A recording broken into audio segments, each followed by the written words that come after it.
నమస్తే welcome to Disha TV cinema అంటేనే ఒక రంగుల మాయా ప్రపంచం సినిమా మీద ఇష్టంతో హీరో అవ్వాలనో డైరెక్టర్ అవ్వాలనో వచ్చిన వాళ్ళు చాలా మందే ఉన్నారు అనుకోవడం తేలికే కానీ అది సాధించడమే కష్టం ఓపికతో కూడుకున్న పని కానీ అందరికీ అంతటి ఓపిక ఉండదు అలా ఉండి కష్టపడి తన టాలెంట్ నిరూపించుకునే వాళ్ళు చాలా తక్కువ మందే ఉంటారు అలాంటి వాళ్ళ గురించే ఈ లోకం మాట్లాడుకుంటూ ఉంటుంది అలాంటి వాళ్ళలో ఒకరే ఇప్పుడు మనం మాట్లాడుకోబోయే డైరెక్టర్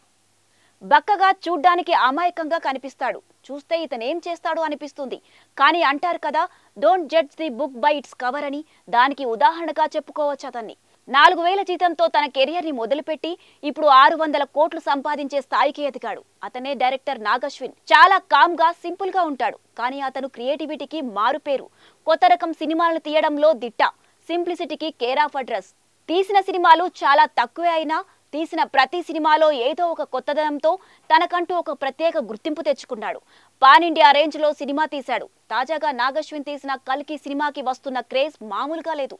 కేవలం ప్రభాస్ అభిమానులే కాకుండా ఇతర హీరోల అభిమానులు కూడా ఈ సినిమాకి ఫిదా అవుతున్నారు ఎవడే సుబ్రహ్మణ్యం సినిమాతో డైరెక్టర్ గా తాను పరిచయం అయ్యాడు తరువాత మహానటి సినిమాతో అందరితో శభాష్ అనిపించుకున్నాడు అయితే నాగశ్విన్ బయోగ్రఫీ గురించి చాలా తక్కువ మందికి తెలుసు నాగశ్విన్ 1986 ఏప్రిల్ 23న హైదరాబాద్ లో జన్మించారు అమ్మా నాన్నలు జయరాం జయంతి ఇద్దరూ డాక్టర్లే నాగశ్విన్ చెల్లి నిఖిల కూడా డాక్టరే హైదరాబాద్ పబ్లిక్ స్కూల్లో స్కూలింగ్ కంప్లీట్ చేశాడు నాగశ్విన్ కాలేజీ డేస్ లోనే కాలేజ్ మ్యాగజైన్ కి ఎడిటర్ గా పనిచేశారు ఇంట్లో అందరూ డాక్టర్లే కావడంతో నాగశ్విన్ కూడా ఆ ఫీల్డే ఎంచుకుంటారనుకున్నారు కానీ అందరికీ భిన్నంగా ఎవరు ఊహించని విధంగా సినిమాల వైపు వచ్చాడు మల్టీమీడియా కోర్స్ చేసిన నాగశ్విన్ మణిపాల్ యూనివర్సిటీ నుండి మాస్ కమ్యూనికేషన్ కంప్లీట్ చేశాడు ఆ తరువాత డైరెక్షన్ మీద ఇంట్రెస్ట్ తో న్యూయార్క్ ఫిల్మ్ అకాడమీలో ఫిల్మ్ డైరెక్షన్ కోర్స్ చేశాడు సినిమా ఇండస్ట్రీలోకి రావాలని ఇంట్రెస్ట్ గా ఉన్నా ఎలాంటి సపోర్ట్ లేదు ఏ బ్యాక్గ్రౌండ్ లేదు కానీ ఎలాగోలా శేఖర్ కమల దగ్గర అసిస్టెంట్ డైరెక్టర్ గా ఛాన్స్ వచ్చింది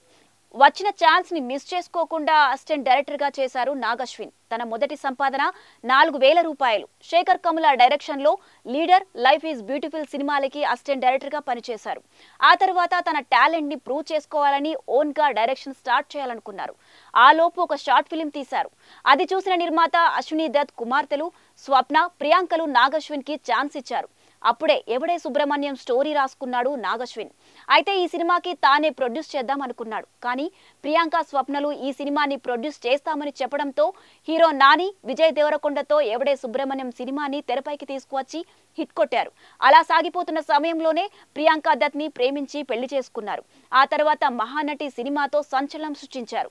ఒక హీరోయిన్ బయోగ్రఫీ తీయడం కష్టమైన పనే అయినా నాగశ్విన్ అందులో సక్సెస్ అయ్యాడు ఈ సినిమాకి గాను నేషనల్ అవార్డు కూడా అందుకున్నాడు ఇక నాగశ్విన్ కి బేసిక్ గా కామెడీ జోనర్ సినిమాలంటే ఇష్టం దాంతో అనిరుద్ దర్శకత్వంలో వచ్చిన జాతిరత్నాలు సినిమాకి ప్రొడ్యూస్ చేశారు ఇప్పటి వరకు తీసిన సినిమాలు ఒకెత్తైతే ఇప్పుడు వచ్చిన సినిమా కల్కి ఒకెత్తు ఈ స్టోరీని రాసుకోవడానికి 5 ఏళ్లు పట్టిందంటేనే అర్థం చేసుకోండి ఎంత పగడ్బందీగా ప్లాన్ చేశాడు బ్రిలియంట్ ఐడియాస్ తో అటు మైథాలజీ ఇటు సైన్స్ రెండింటిని జోడించి అద్భుతంగా తెరకెక్కించాడు కల్కి సినిమాని పెద్ద పెద్ద డైరెక్టర్స్ కూడా వావ్ అనేలా చేశాడు సినిమా అంటే ఇలా ఉండాలిరా అనేట్టు చేశాడు ప్రపంచం అంతా తెలుగు సినిమా కోసం చూసేలా చేశాడు తెలుగు సినిమా అభిమానులను ప్రౌడ్ గా ఫీల్ అయ్యేలా చేశాడు కల్కి సినిమాతో తన మార్కు చూపించాడు ప్రపంచమంతా ఇప్పుడు కల్కి సినిమా గురించే మాట్లాడుకునేలా చేశాడు చూడ్డానికి ఎలా ఉన్నారు అనేది మ్యాటర్ కాదు తాను ఏం చేయగలడు అనేదే మ్యాటర్ ఇది నాగశ్విన్ కి వర్తిస్తోంది చూడ్డానికి అమాయకంగా కనిపిస్తాడు కానీ తన